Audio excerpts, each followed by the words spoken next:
It is time for This Week in the Lakeville Journal, a time where we welcome in Cynthia, who is already in the middle studio. Let me just pot it up here so we can hear her. Hi. Good morning. How are you? Cold. I know. It's cold and blustery out. Yeah. And on the telephone, nice and warm, ensconced in Warmville, is Janet Manko. Good morning. Yes, Warmville. I don't know if any place is Warmville right now this morning, but, it's January. That's exactly right. It's January, and what would we think would happen in January? Yeah. All right. Well, and we'll see if Ann shows up. Door just opened. Wow, the door just opened? And that means if a door closes, it's Ann. Door closed. Ann. Door open and closed. Other door opening and closing. It's Ann. She is. She's here. All right. So now let's go to the paper right off the bat. And lots of color on the front page, but we'll start off with a large story by Cynthia, Journalism Matters, and it's fun. So we had wanted at the beginning of the year to do an interview with some of the local journalists, of whom there are so many around here, just about why journalism matters in this time when there have been a lot of attacks on journalists, and of course we have a president who's always talking about fake news, and when more and more people are going to really sketchy sites to get their news. And it was just a little too much to try and track everybody down, but there was a very moving story last summer on NBC's Weekend Today with Willie Geist. And my friend Dick Gottlieb had called me and kind of said, make sure you're watching TV this Sunday. And I was like, okay. And it was an essay written by Harry Smith about why small-town journalism still matters. And they featured a cover of the Lakeville Journal and the Millerton News. And it turned out that it was Dick Gottlieb's daughter, Caroline, who grew up right across the street on the green here in Sharon, who was the producer on that story. So I got a hold of her. She was up here visiting her parents over Christmas. And we talked about her career as a producer for first for CNN and then for NBC, and she's had a great time. She's done incredible stories. She was in South Korea for a month for the Olympics. She's, she gets to travel around the country with Harry Smith and just go do cool stuff, and has had a really interesting, satisfying career, compelling and exciting, and loves it. And so we just talked to her about how she ended up doing what she's doing, what her job involves. And as a person who's living in the big city doing big-time journalism now, like why we should still care about covering news stories from little town meetings to, the president. Well, what people don't understand, and Janet, you can chime in here, and Jill and I talk about this all the time. If you're in small market journalism, whether it's broadcasting, whether it's print journalism, you're not in it to make $1 million because it doesn't happen. I'm in it to make $1 million. Me too. Waiting. Basically, you're in it to provide a service and to hope you can break even and pay your bills. Yes. That's it, and you feel fortunate if you can just do that because, we're in it because we believe that it's important in our communities for people to understand what's going on with their governments. If you don't have it, in general. If you don't have it, you are so ill-prepared for just functioning. It's hilarious. So, people have to realize that, and that's why it's so important you have papers like the Lakeville Journal, and I'll say and radio stations like us and like WSBS, which serves Great Barrington, right? Because you need that local information, and that's the basis of your life going forward every day. Yeah, and it's really true that if we weren't here doing this, and I use, all of us who do this in these little regions, that nobody would. The bigger markets aren't really coming into our smaller markets to cover anything unless something monumental happens. And not to mention the fact that while the cat's away, the mice will play. You think there are scandals big time. Exactly. Well, just leave everybody. Let the shadow fall. Yeah, that's right. And there are many instances where our reporters are the only ones that do these meetings, and sometimes your camera and sometimes not. And we, try to do the best we can, all of us, to do this. But you're right, it's the oversight and keeping an eye on what your government is doing. Meanwhile, Anne has started a one-woman campaign to get all of our friends who don't subscribe to buy subscriptions. That's right, and I'd like to tell all of my friends right now, don't even talk to me until you subscribe to the Lakeville Journal. And while you're at it, since you are such a great donor, can you just also encourage them? And I was about to say, it doesn't cost any money. It's not a lot of money to donate to WHGD and get a subscription to the Lakeville Journal, and it's important for everybody. And I'll say the Millerton News as well. Absolutely. On the New York side. Yes, absolutely. And the Millerton News, of course. No, it really and truly is. You could buy a pack of cigarettes. All right. Exactly. Well, there's lots of color on the front page. The Hoosier girls are undefeated. Nice picture there. We can get to that in the sports pages. Well, actually, so let me say, Tom Brown took these photos. So Ann McNeil does these great little write-ups because it's very hard to track down all the coaches, but of course they all have to report to her what the scores are because she's the athletic director at the high school. So she does these nice write-ups for us where she summarizes all the different sports. So the write-up that we have had been written before they lost. Before this team photo was taken and before they lost. So they were doing great. They were undefeated at that moment, and Anne will have an update for us in the issue of January 17th. All right, speaking about undefeated, there is our good buddy Bob Green talking about his Survive the Drive winter drives and more. So, we I hate to keep harping on this, but we had a lot of auto fatalities last year. Really an unusually high, especially tragic number. And of course, winter is here now. Those were all between May and December, and this, of course, is the worst driving time of the year. And Colin Chambers, who's one of the owners of the Falls Village Inn, is now doing some work with Lime Rock Park and Skip Barber Driving School, and he called us and said, "Hey, we're doing winter driving schools, and we'd love to have one of your reporters come because we really feel like people in this area need to know." And they actually offered a driving scholarship to Housatonic Valley Regional High School to one student, an annual thing. So we think that's great, and we're hoping that whoever that student is, that they'll share what they learn with the other kids. But so Lance Christensen, who is our photographer who lives down in Kent, and is just a really interesting, smart guy, and also a great driver. We sent him down there to take the class, and he does a really good job of conveying some of the most important points that Bob makes. One of the things that Bob always says that I always remember is, never text while you're driving, never use the phone while you're driving, because and never change a CD. Like, we don't really use CDs anymore, but don't play with your Spotify because it only takes about 3 seconds to go from being fine to being in a crash. And one of the things that Lons pulled out was braking, and he said, when you start to feel like you're losing control, brake as hard as you can. Just put your whole body weight on that brake and just hold onto that steering wheel and keep going straight. So there are a lot of good tips in here, and also information on this class, which is expensive but valuable. All right, I forget the name of the movie. It's one of my favorite movies. It stars Albert Brooks, and it's how it starts, how he goes to heaven, to the way station before going to heaven. Oh, yeah. He has a Barbra Streisand CD and a new BMW he bought, and he leans down to pick it up, and of course Boom. he gets hit by a bus. And he meets Meryl Barbra Streep. Streisand. Of course, yeah. And then he meets Meryl Streep in heaven. I love that movie. Defending Your Life. What a great movie it really was. It's so charming. All right, we will go on to page 2. And Janet, I have to talk to you about this for a second because it's something that affects people that run newspapers. And I was explaining to Cynthia before we went on air, somebody actually took 2 of our interviews this past political season, a radio station, and aired them, clipping out all our parts and just putting in the answers. And I inadvertently found out about it by actually listening to that radio station one morning, and it was complete plagiarism, taking 2 interviews and acting as if they were on. You've got an apology there on a breach of trust that happened to you at the Lakeville Journal. That's right. And, hearing your story, Marcia, weren't you stunned to hear that? At first, I heard the first 2 things, and I said, this sounds familiar. And then as it went on, I went, oh, my God. But then they made the mistake of actually leaving a clip of somebody's voice in from the station. Yeah. And I literally stopped the car. I was so dumbfounded. He called me right afterwards. It was, do you know what just happened?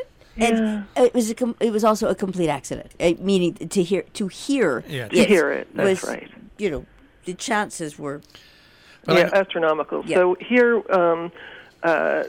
we are just as stunned this week. We come on the radio every week and we talk about the news, whether it's good or bad. For us, this is one of the most painful stories we've had to talk about. It's an apology for a breach of trust. It's on page A2 at the top in both the Lakeville Journal and the Millerton News because it's a story that ran in Compass on January 3rd. And Leon Graham's review of Roma in the Compass issue, it was brought to our attention by longtime readers, and for that we are grateful that there were many similarities in that review that Leon wrote to a review by Anthony Lane in The New Yorker, which published on December 17th, 2018.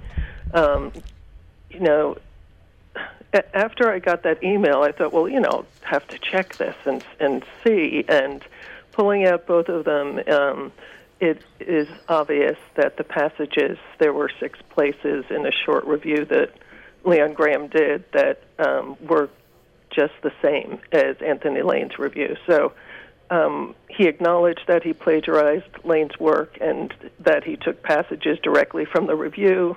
This is one of the 2 worst things any journalist can do. The other is fabricating, just stealing another person's work. So we have placed Leon Graham on indefinite leave, and we are conducting further investigation into his past work, and we're looking at different programs we can use to scan through the past 3 years of his work. And,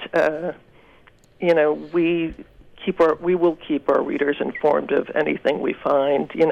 Our goal is always to serve our readers ethically and well, and we are deeply disturbed by this, and will take steps to improve our system of oversight. We apologize to our readers, to the New Yorker, to Anthony Lane. I've already done that. Directly called the New Yorker, let them know what happened, and to Anthony Lane as well. It's something we can't understand, and we only apologize to our readers. All right, so we will move on. But it was very, very well done. I mean, as we were talking, as a curator of people who bring local news and information, the last thing we need is the people to lose trust in anything that we do. That's right. In any form of it. Absolutely last thing. It goes to the heart of what we do, Yes. and all we will do now is try to regain our readers' trust. All right, we will move on. Ralph Nader has a brand new book of Congress, Rats, and Reforms. No, it's fiction, but is it fiction? I don't know. So Ralph Nader, who started the American Tort Museum, which is supposed to be super fun, and I haven't gone there. I guess I have to go there. But so he's written a new book, and it's it's kind of what you expect from Ralph Nader. It's very critical. It's something he's had around. It's not like he just whipped it out in the last 2 years, but a new book, and he's always been a great friend to our papers and very supportive of us, which we appreciate. And so he made himself available to Shaw Isaacson, our reporter, and they had a nice interview. All right, uncovering a lost corner of Salisbury history once again. Yeah, the fascinating Peter McCarran, at a Salisbury School music teacher, but also just generally an interesting guy. And he and his wife Danielle Mailer had bought a house on Farnham Road that used to belong to our pressman, Ray Folks, who is a very respected longtime resident. And he left, it sometimes happens, the family left a box of photos. And Danielle and Peter started going through it, and they were like, wow, this is a whole different part of Salisbury than you kind of knew existed. And so Peter started doing research into it and started a project with his students at Salisbury School as a history project. And he's been sort of reporting to the Lakeville Journal and seeking help on old photographs with identifying people. It's been a very interesting process that we've been enjoying being part of. And he did a talk last weekend in Salisbury, and it was standing room only. So I think that's really nifty, and Patrick does a nice job of summarizing it, but I'm sure that we will also have more as time goes on. All right, Shaw's story on a church mission. Yeah, Winchester Center.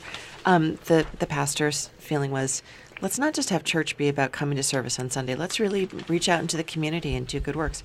So they've got a program called Doing Sundays, and they collect food for food banks and diapers for diaper banks, and just generally sort of reach out in the community and, in the way that churches sort of have a sense of what the need is at any given moment. Really try to fill that need. All right, I want to go on to a story out of Cornwall, which is an amazing, interesting story that will have ramifications really throughout the region, and that is the debate between affordable housing and open space in towns. I'm so glad you said that, because this really is one of the most interesting stories for every town that you live in. And I, it's hard to figure out what the headline is to say to make people realize like they should really read this. But you have two very smart, groups in Cornwall. They're both equally passionate about the two sides of this debate that impacts every single town in the region. And the question is, there's a parcel that's available for conservation. They're looking at it and the price that is being set for the town to buy that land and to conserve it. And that's an interesting thing, because one of the somebody in town had said at the meeting last month, that they're charging you that, very high price for that land based on the concept that there's X number of building lots and that you could build X number of houses. But if you're just buying it to never build anything on it, should that selling price still be the same? Which is a very legitimate, interesting question. And then the second question is, we all, this is a moment when we sort of feel like affordable housing is important, and, people feel that the best way to address that is to build more smaller, more affordable parcels, and should some land be set aside, as sometimes happens when you put something in easement, where you can actually say, let's build 3 affordable houses and always keep them affordable. So it's a fascinating debate, and I think it's going to go on for a while. Well, also, I was just at the Sharon Town meeting because we talked about the lease, and this is going on in Sharon where there's a certain amount of acreage that wants to be put aside for that. And it was brought up that maybe by somebody in the audience, well, you know what, maybe a couple acres of that could be also pushed off for housing. Because there's a delicate balance that needs to be reached in each and every one of these towns between open space and affordable housing, not low-income housing, but affordable housing. So normal people, firefighters and EMS people can live and work in our town. And farmers, actually one of the in the vanguard on this was the property on Salmon Kill Road where Whippoorwill Farm is now. So that is all in conservation. An enormous chunk of that road is in conservation. But when his name just went right out of my head. Malcolm McLaren and his wife put that into conservation. They set aside a parcel specifically for a farmer to live in, and that's where the Cockerlines live and how they're able to run Whippoorwill Farm, which has been a great benefit to all of us. All right, you've got a story by Shaw at the start of the General Assembly. Maria Horn goes to Hartford and starts work. Yeah. We've been very lucky. We have not had part-time representation in Hartford. Roberta Willis and Brian Oler have given us almost full-time representation. Right. And Maria Horn pledges to continue and be more like a full-time legislator than a part-time legislator. Yes, and it's been really fun getting her updates. She's very excited about it. She's posting great photos of herself on Instagram of her and her family on her first day. So this particular article is Shaw talking to Jay Case, who is the rep for the Winstead area. And Patrick will talk to Maria Horn and Craig Miner for next week's paper, as Maria is sworn in yesterday, I guess, and is already, I think, vice chairman of appropriations and on environment and some other committees, and we're looking forward to some great work from her. All right, as we move on here, I want to move on. I just want to quickly say property transfers, which they're huge. It's huge to type up and collect the property transfers, so we don't do them. Frequently we sort of gang them up and do them in one big chunk. But this is a slow news time of year, but we know that people really like to read these property transfers. It's a very interesting look at the area, and of course at a time when we're all concerned about affordable housing, housing prices have dropped, and it's a good time for you to kind of see like, oh, I could purchase that, I can afford that. And of course our Tri-Corner real estate is a good way to look at that too. But we have 2 full pages of property transfers, and we'll have a couple more next week, I believe. All right, test taking and vaping, hand in hand. Yeah. Well, but this is interesting. So Ian Strever, the new principal, who's so great, was talking at the board meeting about the PSAT. And, in its life, Hoosey has not always been a college prep high school. It's had a certain percentage of kids who've gone to college, but it's always been like, well, a lot of our kids are going to go into careers. Some of our kids aren't going to go to college. So I wouldn't say in my lifetime of reading about and of covering Region 1 that the PSAT and preparation for the PSAT has been heavily emphasized. And so Ian was talking a lot about having kids taking the PSAT and learning, with the Kaplan test and these other expensive, educational services that not all kids can afford. What they're teaching is how to game the test, because there's a way you take it and certain things that you learn about, how you pace yourself and what you do when you aren't quite sure about the answer. And so what they're talking about is preparing Hoosey kids to score higher on their SATs by having them take the PSAT. So that's very interesting. This vaping thing is a huge big deal, and they're also going to be talking about it at the Kent Board of Ed. I think that was this week. It might be next week. I think that all of the regional, the boards in the region are going to be talking about vaping, but we have a health story that we actually held this week that's going to run next week, where at the end of December, an organization that's part of the National Institutes for Health did a study, and they said the increase in vaping among American youth is off the charts. They've never seen an increase in an addictive activity like vaping. And they noted that most kids don't realize that there is nicotine, even if, all kids seem to think that, that there are certain kinds of vaping that's just a scent or a flavor, and that there is no such thing. So very interesting, very concerning, and do look out for that health story next week. All right, we only have about 3.5 minutes left, so I want to get on to the editorial section, and then we'll get on to Ann, because she trekked in here on this cold morning. We'll start off with you, though, Janet, on the editorial. Yeah, we're looking to keep the momentum going on the transfer station. The extra $1 million, approximately, was approved by the two towns. Do read the editorial to look at what might still delay this project and how important we believe it is to get it going. We have lots of letters, too, and don't miss the cartoon or the columns. Absolutely. Now, we will go on to Compass. A very bright one-page thing, and it's all yours. Yes, we have Frances Fitzgerald speaking on Sunday at the Hotchkiss Library in Sharon.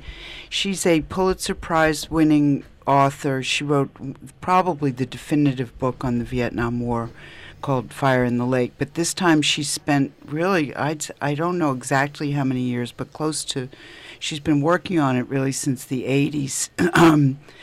Writing about evangelicals in America, and she's written a very thorough history of the evangelicals in America. But rather than talk about that this week, she's going to just talk about the evangelicals in the age of Trump. So sort of the way the evangelicals have evolved. And one of the things that I found interesting when I spoke with her is that evangelicals are always lumped by us non-evangelicals into one big lump of people, but they're very different. There are all kinds of evangelicals. Some of them support Trump, some of them don't. Some of them are anti-abortion, some of them are pro-choice. I mean, there's really there are a lot of shades within this group, and she will discuss that on Sunday. And it's really going to be interesting, and I think you have to reserve, so call them today if you want to go. Then we have a wonderful movie review by Patrick Sullivan about Clint Eastwood's movie The Mule, and you just have to read it. It says Clint plays Clint like no one else can, which is a headline I wrote, but really Patrick writes Patrick like no one else can. So you just have to read it. He's such a good writer, and it's such a funny review. I love what he did with it by saying, is it a great movie? No, but it's a pretty good movie. If you like Clint Eastwood, you're going to love the movie. And he keeps saying it's a Clinty movie. Yeah, I mean, if you like Clint Eastwood, he has made great movies, but he also makes Clint Eastwood movies where it's strictly for his fans, and his fans love it. They eat it up. I just have to read one sentence. He says, since it's a Clinty movie, that also means some action, period, such as dead body in trunk, fun at the skeet shooting range, mean-looking guys in garages, girls gone wild style party scene. Anyway, he goes on from there. All right. And then one other thing just to mention, which is in calendar, is that there's on Saturday at 3 at the Cornwall Library, there'll be a short film about Bob Parker, who is the great artist of Cornwall, of the world, but Robert Andrew Parker, who's 91, and he has macular degeneration, and he's painting every day. And this film is funded by the Vision and Art Project and the American Macular Degeneration Foundation, and they've produced it. So I think it'll be interesting. It's about his career, but also about how he's still painting. And Bob has a show that he recorded over 400 shows in about 3.5 years. 2-hour shows, Swing That Music, about old-time jazz. He's just a legend. And the music is done by his son, the score for the film. Amazing. He's an amazing man. Amazing He man. is. He's the greatest. So I'm going to the movie, and everybody should. All right. Well, that's going to wrap up this week in the Lakeville Journal. We'll speak to you all next week. Thank you so much. Thank you. All right. You can find the Lakeville Journal, of course, online, tricornernews.com, and you can also find them on Facebook as well.